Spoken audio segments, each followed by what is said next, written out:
Bonjour, bonsoir, selon l'heure à laquelle vous allez nous recevoir à travers ce programme. Que le Seigneur vous bénisse, que le Seigneur vous comble et que la grâce du Seigneur puisse vous accompagner. Tous les sangomie koyeba été bosé belé na kati ya programme où vous olanda biso de partout où vous vous trouvez. Tozo pambola nzambe pona bino, tozo pambola nzambe pona programme oyo, tozo pambola nzambe pona étude oyo. Merci na bino nyonso bozo kanisa ete bokotaka na programme oyo po toluka ensemble kopartage maloba na nzambe toluka ndenge nini tokoki koevolue na connaissance ya nkolo na biso mpe ya mosala na ye. Merci na bandeko nyonso bazobenga ngai, nazokanisa bandeko ebele, paster na nga Delar na Paris, nazokanisa paster Alain, paster Didier na États-Unis, nazokanisa bandeko ebele bazokomela nga, bandeko ebele babengaka nga po topartage, frère na ngai Jean-Claude na Gishasa, baza ebele, boza ebele na kotanga bakombo te basœur bafrère bino nyonso, vraiment nazosepela mingi na contribution na bino na programme oyo nkolo apambola bino po ete bolingi ensemble to découvrir connaissance ya solo oyo ezosimba kondima na biso po oyo koki kotambwisa biso na nzela ya nkolo Yesu Kristo. Nazopambola nzambe lisusu mpo na bino mpe bozokomela ngai mpe kosenga na bino bokontinue kosabone na chaîne na ngai YouTube Belle Femme Moema Bebeto officiel, to pe na page na ngai Belle Femme Moema ya Facebook, to pe na page na ngai ya TikTok Belle Femme Moema Bebeto bisika pi nasalaka bacoupage ya bamateya na présentaka bino na temps mokie po bomeka kozwa fiske l'essentiel de ce que nous disons. Merci lisusu, bo partager ba message sur bona mituna botuna biso, bo komela biso to sala effort na ngolo na nzambe ko luka ko sungana ko répondre na ba préoccupation na bino. Ko la pambola bino na kombo na Yesu Christ. Papa to peso merci pour na mokolo malamu lelo tozo partager su maloba na yo elongo na bandeko kombo ne kumisa na bomo ya frère peseur na ngai libota na ye ngolo na yo ezala likolo na bandeko nyonso bazali kolanda biso na kombo na Yesu Kristo. Papa tozo peso merci pona basali na yo partout o bazali baza ko partager maloba pe bana na o bazali ko recevoir maloba lipamboli na yo umela likolo na bomoi na bango tozo kanisa libota ya pasteur na biso makengo o atiki biso mwasi na Solange bandeko nyonso bazali ko travailler na ministère Voici l'homme Christ. Nzambe oyo bakopambola bango pesa bango kimia pe to bako se réjouir na ba circonstances oyo eyeli biso. Merci papa pour na mokolo lelo, merci pour na mabota nyonso bazolika lisusu epai na yo na kombo na Yesu Kristo. Amen, amen. Que le Seigneur vous bénisse, bien-aimés. Que le Seigneur vous bénisse, que le Seigneur vous comble de sa grâce. Nous sommes dans les livres d'Hébreux. Les livres qui nous parlent de la profondeur du sacerdoce de Christ, de la profondeur du sacerdoce de Christ. C'est-à-dire, il y a ministère mosala ya kolo na biso Yesu Christo. Et c'est ngozali te koyeba yo zolanda biso, et c'est ngozali te ya zolanda biso, et c'est ngozali te tozo kabola maloba na nkolo. Boye, tozotanga Hébreu, tozanga chapitre 5, na cadre étude, nous sommes toujours sur les 5 dispensations et leurs alliances. C'est-à-dire, tozanga la 6e dispensation, c'est-à-dire dispensation de l'Église. Dispensation de l'Église, l'âge du Saint-Esprit, dispensation du Saint-Esprit, ou bien dispensation de la grâce. Donc, tozali ko partager. Bon, on a 4 dispensations, oyo, contrairement à la dispensation, nous yé azana mikanda ebele. Donc, c'est-à-dire, ba lettre ebele, o bazali ko yebisa biso, ba komela biso, ba tikela biso, et pas puis tozali ko comprendre, ndenge nini ezali ko fonctionner dispensation oyo. Alors, pona lelo, to comme na mokanda hébreu, to bande ko tanga mikanda nyonso o ezali ko définir dispensation oyo, donc c'est-à-dire période o tozali ko vivre. Alors, lelo to comme na mokanda hébreu, yango nde tozali ko sala nini, tozali ko kabola elongo na bino, to comme na chapitre nango 5. To kotanga Hébreux chapitre 5, verset 1 à 6. Hébreux chapitre 5, verset 1 à 6. Totangi la parole du Seigneur. En effet, tout souverain sacrificateur pris au milieu des hommes est établi pour les hommes dans le service de Dieu afin de présenter des offrandes et des sacrifices pour les péchés. Il peut être indulgent pour les ignorants et pour les égarés, puisque la faiblesse est aussi son partage. Il faut retenir ça. La faiblesse est aussi son partage. Et c'est à cause de cette faiblesse qu'il doit offrir des sacrifices pour ses propres péchés, comme pour ceux du peuple. Nul ne s'attribue cette dignité. Donc on ne peut pas devenir souverain sacrificateur s'il n'est appelé de Dieu comme le fit Aaron. Et Christ, verset 5, et Christ ne s'est pas non plus attribué la gloire de devenir souverain sacrificateur, mais il la tient de celui qui lui a dit, tu es mon fils, je t'ai engendré aujourd'hui. Verset 6, écoutez très bien. Comme il dit encore ailleurs, tu es sacrificateur pour toujours, selon l'ordre de Melchisedec. Waouh, j'aime le livre d'Hébreu. J'aime le livre d'Hébreu. Bien aimé, si on comprend le livre d'Hébreu, vous avez une raison de plus, c'est qu'on remercie Nzambe pour Jésus-Christ. Parce que le livre d'Hébreu, ils ont la supériorité à Christ na nyonso, ils ont la même supériorité à ministère na likolo na nyonso. Hébreu ezali livre moko très important, il faut qu'on comprendre. Alors, le thème ni tozo partager tout simplement l'ordre de Melchisedec. L'ordre de Melchisedec. Non, le bango pendant d'une manière très posée, bref, d'une manière brève, pour permettre à tout le monde de comprendre qu'est-ce qu'est l'ordre de Melchisedec. Parce que Toyo Kakayango Mingi, pardon, Batumingi ba lobela kango, Batumingi ba tchaka accent sur yango, Batumingi ba mystifia kango, Batumingi ba spiritualisa kango, mais les autres to lobela selon les Écritures, selon la pensée de Dieu. Alors, pour aller plus loin d'abord, tant que sur l'ordre de Melchisedec, ezali organisation, topé ezali programme, topé ekoki kozala. Bon, n'a pas ça comme exemple pour te comprendre bien. L'ordre de Melchisedec, je crois, boyo kaka ordre de médecins. C'est-à-dire, c'est une assemblée. Il y a des médecins qui sangani pour bacha ordre na musala na bango, ba bongisa musala na bango, ba kocha ba principe, ba kocha ba organisation. Boko koyoka musu balobi ordre des médecins. Hein? Au moins ordre des avocats par exemple. Ba avocat pe ba yokani, ba sali, ba structure na bango. Alors quand on parle de l'ordre, on parle de structure. Hein? Structure ezali lolenge makambo esengeli e bongisama. Je bénis le Seigneur parce que j'ai eu la grâce de travailler dans le bateau et belé. Oyo bazali na moi, comment dirais-je, modestement dans le bazar à moi niveau likolo. Et en plus, bazab étranger, bazab mindele, bazab bisoté. Donc on a travaillé un peu dans l'ordre et belé par rapport à bateau on a bisca na fréquenté par rapport au ministère nangai. C'est-à-dire, il y a des structures.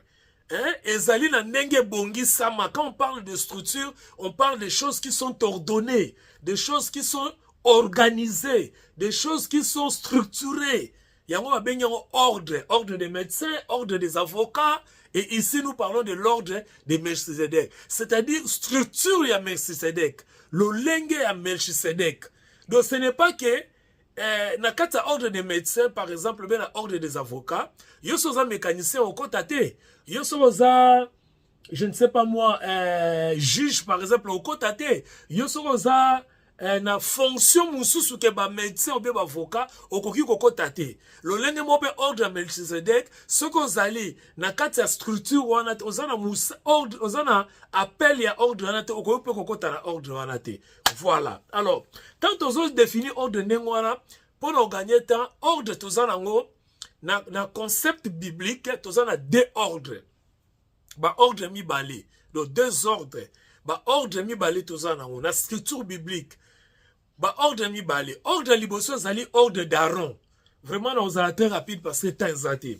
Ordre d'Aaron, c'est-à-dire Moïse, dans le temps à Moïse, là je sais un peu de faire les narratifs, il y a Moïse. Tant que nous Moïse a payé ministère prophétique à Salam Moussala Bimsabana Israël qui est dans la terre promise. Alors, Nanzela ko Bimsabana wana Israël, Moïse a sali un peu dans la lakin ya koluba.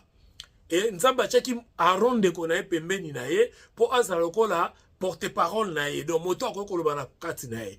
Donc tant nzamba créer office wana na anglais office, to benga en anglais office, ça dit à créer structure wana. Pona Aaron azala molobeli ya Moïse, vu que Moïse a une difficulté koloba pozaka motonali kukumande to loba na lingala. Alors structure wana nzambe mta bengi yango a créer yango a pesa yango pa ya Aaron. Alors dans sima ya kufa ya Moïse tout ça, nzambe a jugé bon que batumbi mbeka babimaka kaka na sima ya Aaron, c'est-à-dire bazala ba descendant ya Aaron. Omoni? Donc c'est-à-dire peuple basé belé, mais en ce qui concerne les sacrificateurs, il faut pas que bana ya Aaron bien ba descendant ya Aaron. Ça c'est Dieu qui a voulu comme ça. OK? Alors, beaucoup zanabino yoza mwana par exemple descendant ya Moïse, oza descendant ya Josué, oza descendant ya tel ou bien X ou Y, mais nzamba préféré que ozala ezala kaka descendant ya Aaron nde ba ko assumer o ezali musala ya bonganga nzambe to ya souverain sacrificateur de ba sacrificateur. Et moto mosusu ya libanda ko kokota te ndenge na lobaki lokola ordre de médecins. Soki okena ordre de médecins lobiki ngana zali avocat na kota na ordre de médecins ba odima yote. Il faut zala kaka médecin. Soki pe na ordre ba avocat lobiki ngana kota na ordre na bino ngana zali médecin na wuti na ordre ba médecin na kota na ordre avocat ba ondima yote parce que oyebi makambo ba avocat te.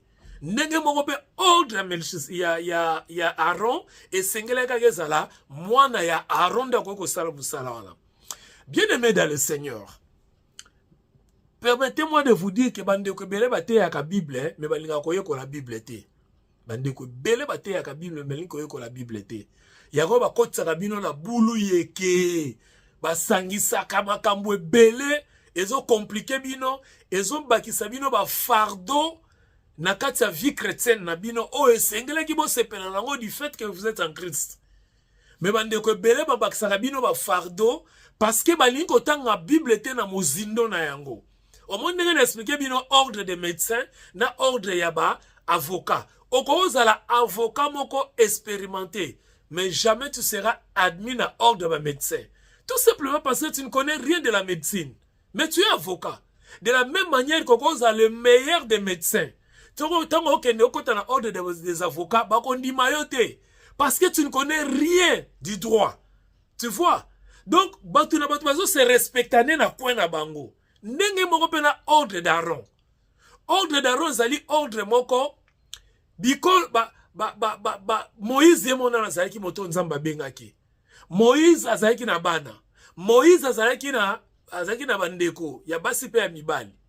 Moïse azalaki na ba serviteur na lokwa ba Josué. Ba Caleb. Mais nzamba préféré azwa kaka moto moko na libota na ye azala ordre oyo nzamba bando utiliser na o etali sacrificature. Donc yo so ozaki descendant à Josué. Ato zaki descendant à Moïse, okokota na ordre wana te. C'est comme dans les ministères. Si nzamba bengi la pastoral, oza pasteur, tu restes pasteur. Nzamba bengi évangéliste, tu restes évangéliste. Nzamba bengi prophète, tu restes prophète. Docteur, tu restes.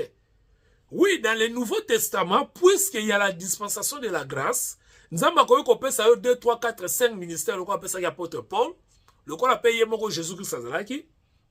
Mais na tangu wana, l'Ancien Testament, ezalaka bongote.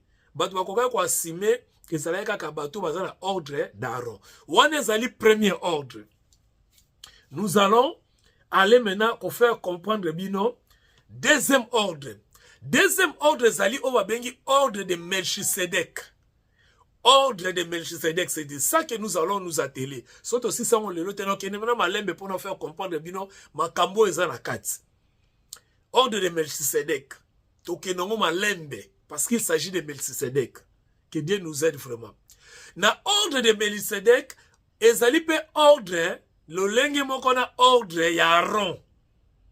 C'est-à-dire ezali ko assumer seulement mosala oyo nzambe a structuré selon Melchisedec. Pourquoi Melchisedec? D'abord il faut savoir qui était Melchisedec. D'abord, il faut savoir qui était Melchisedec. Je vous dirai qui était Melchisedec. Les gens parlent de Melchisedec. Les gens interprètent Melchisedec. Mais je vais vous révéler aujourd'hui qui est Melchisedec. Les uns comme les autres, qui est Melchisedec. Mais nous allons autrement. Parce que nous allons, nous irons dans les Écritures. Ok? Mais avant cela, Melchisedec, tout en allant Hébreu chapitre 7, verset 4. Hébreu chapitre 7, verset 4. Il y aura des balobis sur Melchisedec. Considérez combien est grand celui auquel le patriarche Abraham donna la dîme du butin. Ok? Combien est grand celui que le patriarche Abraham donna la dîme du butin. Mais allons-y dans le verset premier. Hébreu chapitre 7, verset 1. En effet, c'est Melchisedec, roi de Salem, sacrificateur de Dieu très haut, qui alla au devant d'Abraham lorsqu'il revenait de la défaite des rois qui les bénit. C'est en effet c'est Melchisedec, roi de Salem. C'est-à-dire, Melchisedec, azali d'abord, il faut que aza mutu. Aza humain lokola ngai na yo. Aza na makila, aza na mai, soke na Genèse chapitre 14, faute de temps, moi tout temps ma verset on se zate. Soke na Genèse, non, tout temps en effet que Genèse chapitre 14. Hein? Apparition il y a Melchisedec, pour te comprendre, moi moukiri. Genèse chapitre 14. Bon, c'est Melchisedec, très important. Genèse chapitre 14, verset 18. Sur Melchisedec. Melchisedec, roi de Salem, fit apporter du pain et du vin. Il était sacrificateur du Dieu très haut. Il, pronom personnel. Donc, azalaki moto, sacrificateur du très haut. Motumbi mbeka, yanzambe ya likolo. Melchisedec, d'abord, il faut retenir, faute de temps que des cas rapides. Melchisedec azalaki moto lokola yonangai, moto lokola yonangana makila na mai. Parce qu'il y a pas Abraham, Ale, Amélie et pas Abraham. Ça, c'est un. Au moment on a Hébreu chapitre 7, verset 4, de Totangi. Et Timothée chapitre 2 verset 5 ou bien Genèse chapitre 14 verset 18. 2. Azalaki roi et Azalaki sacrificateur. Genèse chapitre 14 verset 18. Zacharie chapitre 6 verset 12 à 13. 3. Azalaki roi de la justice et roi de la paix. Hein? Ésaïe chapitre 11 verset 5. Azalaki roi de la justice et Azalaki roi de la paix. Ésaïe chapitre 11 verset 5 à 9. 4. Melchisedec azalaki ne bandelité azalaki pe soukate. Jean chapitre 1 verset 1. Azalaki ne bandelité azalaki pe na soukate. Romains chapitre 6 verset 9. Hébreux chapitre 7 verset 22 à 25. Enfin, Melchisedec azalaki sacrificateur selon le choix de Dieu. Psaume chapitre 110 verset 4. Donc, qu'est-ce que je veux dire ici? Tout ça n'a pas ordre mi balé. Mais pour nous définir l'ordre, avant d'évoluer, revenons à notre lecture initiale. Tous on a Hébreu chapitre Hébreu chapitre 5, tous on verset 1 à 6. Yokande balobi. En effet, tout souverain sacrificateur, plus du millier des hommes, est établi pour les hommes dans les services de Dieu afin de présenter des offrandes et des sacrifices pour les péchés. Je m'explique. C'est-à-dire quoi? Balobi awa sacrificateur nyonso azalaki moto oyo bazozwa kati na bato ndenge bazwaki kati na bana ya Aaron ndenge bazalaki kozwa na kati na bana na Aaron donc bazozwa kati na bato pe bazwi bato wana ba établir ye bato wana ba komisi ye hein bato wana ba komisi ye sacrificateur ba établir ye na mosala ya Nzambe. Pourquoi ba établir na mosala ya Nzambe? Parce que dans l'Ancien Testament landa malamu awa likambo ya pasi nde eza awa oyo bato balingaka te koloba oyo bato balobaka demi vérité eza nde awa. Pourquoi bazwi mutu wana babi akoma souverain sacrificateur? Parce que dans l'Ancien Testament, à l'époque des tabernacles, ezalaki na pratique moko ezalaki kosalema, en tout cas même si na aussi ça on tena kosuka mais faut expliquer loko. Nzambe établisaki ordre wana ezalaki kosalema ndenge nini? Batu bazo vivre bazo sumuka. OK? Alors lokola batu bazo sumuka, il fallait kanda nzambe ekita likolo na batu bazo sumuka. Parce que batu bazalaki batu nzambe. Tango Israël a bimi l'Égypte, bakomi na désert, masumu eleki ebele parce que bazo copier style de vie ya bapagano. Boyebi bikolo ezalaki ebele, mais nzambe apone kaka ekolo moko oyo ezalaki Israël. Sikoyo, lokola nzambe aponaki Israël, bana Israël bazalaki batetu au niveau que bazalaki kobouder même nzambe. Vous allez vous rappeler de bazalaki komurmurer Moïse, il fallait totika na biso na Égypte, toliaka tomela komemi biso na désert. Moïse bla bla bla bla, Moïse bazalaki koyima mingi. Na koyima na bango bazalaki kosumuka. Voyez-vous? Une fois même Nzambe alingaka ko exterminer bango, c'est grâce à l'intercession de Moïse na sengaka papa ko boma bango te, soko boma bango longola kombo na livre de vie. Et Nzambe ayokaka Moïse. C'est-à-dire bakomaki na niveau moko boye, Nzambe azale susu alembaki bango, il fallait silisa bango. Po bazaleka bato bazo sala masumu.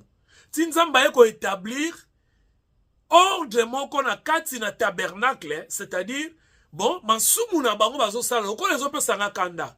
Pona ko apaiser kanda na ngai, il faut makila etangaka. La Bible dit sans l'effusion du sang, il n'y a pas le pardon des péchés. C'est-à-dire il faut qu'il y ait du sang. Quand le sang va couler, ça va permettre à ce que leur péché est effacé, et quand leur péché est effacé, il faut maintenant kanda na ngai esanini ekita na continuer na bango.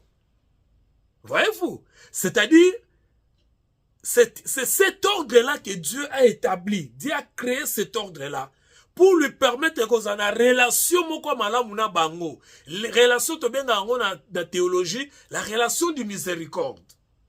C'est-à-dire nazo tala bango na mawa na ngai. Poso lo bina tala bango na kanda na ngai. Par rapport à oyo bango bazo sala na bando boma bango mikolo nyonso. Mais nazo tala bango na mawa na ngai. Mais sikoyo pona tala bango na mawa na ngai, il faut bango pe basala ka eloko moko. C'est-à-dire basopaka makila chaque fois. Et makila wana nini eza makila ya pate, ya mwana na pate. Maintenant, bakoyi koyaka te boye ba sopi makila mwana na pate. Esengel na mutu moko azala o ngai Nzambe na kozwa kati na bango akoma motumbi mbeka ya makila wana. Comme ça tant bango bazwa na bana na pate, mutu wana zo sala service wana. Pour permettre service wana sa nini makile sopana ye aya na service wana na makila wana pour permettre ete aseng apesa ngo lokola mbeka tope offrande nde toloba na français pour sacrifice wana sa nini elongola makila na bango. C'est-à-dire so bakati mwana na pate kingo makile to esopami Nzambe mostumbi mbeka o babengi na lopoto sacrificateur azui makila wana ake présenter ngo pa ya Nzambe siko accepter makila wana lisumu masumu na bango sa nini elongwe. Etango masumu na bango elongwe, Nzambe azongi na relation elongo na bango. Kimia ekoti elongo na Nzambe. Donc muto azali ko jouer rôle wana yende babengi sacrificateur selon ordre d'Aaron. Parce qu'il y a qui mokitani ya Aaron. Siko sacrificateur wana bazali ko zoye libanda te, bazali ko zoye kaka kati na bana na Nzambe. Kati na libota na Aaron. Sikoyo tango bazuye wana balobi boye verset 2. La nanga malamu Hébreu chapitre 5 verset 2. To kundolana sur sacrificature ya Aaron avant to kitana sacrificature ordre ya Melchisedek. Peut-être que vous avez deuxième partie parce que la monde est réseau kende. Il peut être indulgent pour les ignorants et les égarés, puisque la faiblesse est aussi son partage. Nzamba malamu. Bible est qui toko mingi soko ibiango. Balobi boy, akoki kozala indulgent, c'est-à-dire indulgent ezali kozala un peu motema molai.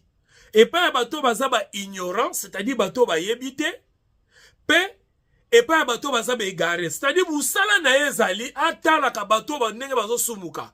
Yo sumuki yaka na mwana na mpate bakata yekingo bazo makila na ye basopa. Soki oye na ye te kana nzambe ekite pa na yo. Nzamba koko frappé na liwa, nzamba koko frappé ndenge alingi parce que le salaire du péché c'est la mort.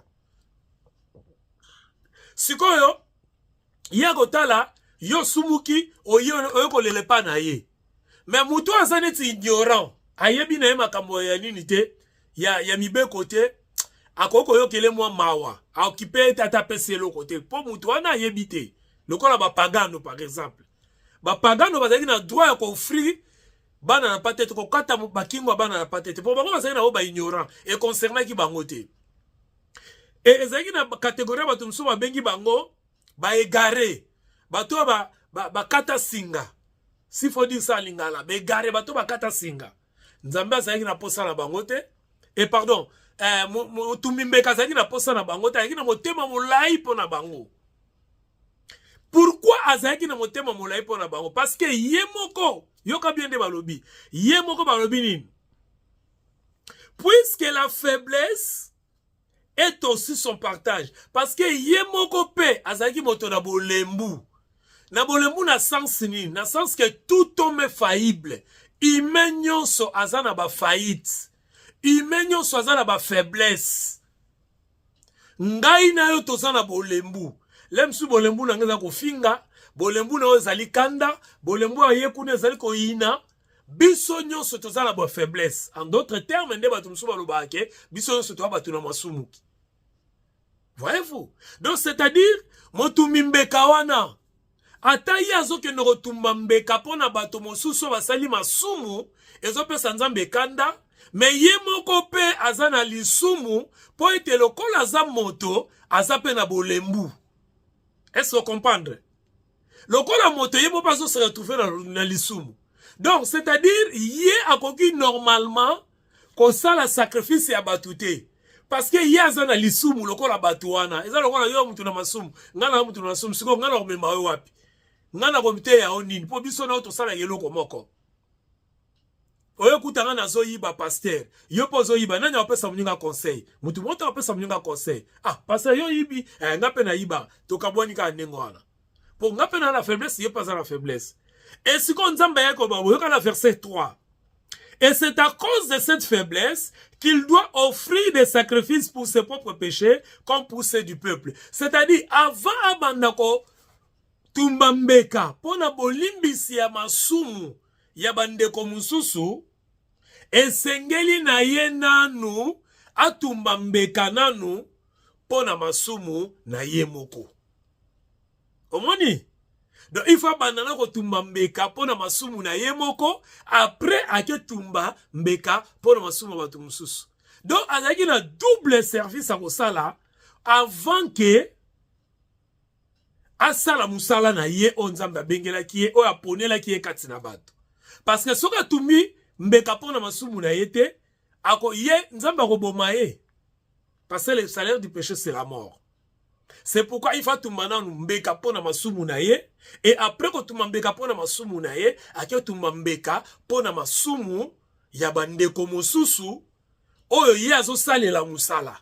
Voilà les rôles ya souverain sacrificateur. Faute de temps to suka wa lelo to lobeli mukie na oyo etali Aaron, pe to ko continuer na chapitre verset 4 pour to suka na verset 3. Hébreu chapitre 5 verset 1 à 3 to suki na 3. To continuer 4 5 tina 6 par la grâce de Dieu le dimanche prochain. Si Dieu nous prête bien sûr la vie. Comme ça to lobela o ezali titre na biso l'ordre de Melchisedec. Donc les souverains sacrificateurs vont retenir que azana ko tumba mbeka o aza ko tumba ezali pona yemoko azwa bolimbisi na masumu pardon ya nzambe pe azwa asenga lisusu atumbela bato po bato pe bazwa pardon du péché. Que le Seigneur vous bénisse. Jusqu'à ce que nous puissions nous revoir, restez dans la paix du Seigneur et que le Seigneur vous comble dans vos familles, dans vos relations, dans vos activités, dans vos entreprises, dans le nom de son Fils Jésus-Christ, notre Seigneur et Sauveur. Amen.